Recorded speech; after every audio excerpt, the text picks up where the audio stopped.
Hello, fellow super parents! Meron akong idea para sa inyo kung ano ang magandang pangregalo sa mga loved ones natin o sa mga BFF natin, mga teachers, ganyan. So ito, nakita ko sa Lazada na meron itong calendar na pwede mong i-customized. Yes, pwedeng lagyan ng mga pictures. So imagine, 12 yung months, 12 din yung pictures na pwede mong i-attach dito sa calendar. So, ito yung desktop na calendar at maganda yung quality nito.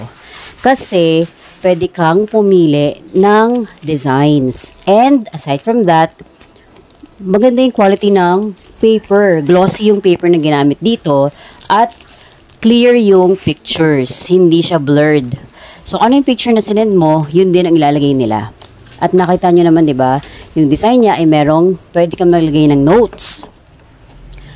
At very aesthetic pa.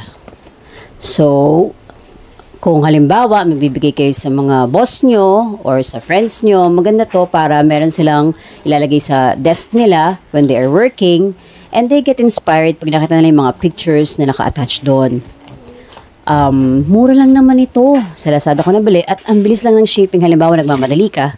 So yung pinaka-last na part ng yan ay nilagay ko yung message ng anak ko sa kanyang teacher as a remembrance, as a token of appreciation din.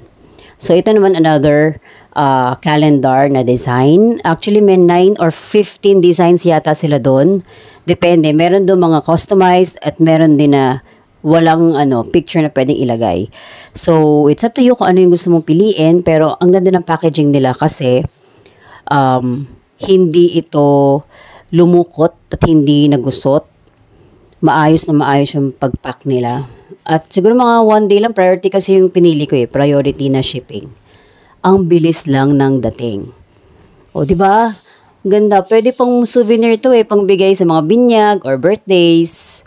And a lot more. Check out nyo na. Yung link nito ay nasa description box or nasa comment section lang. Bye! See you soon!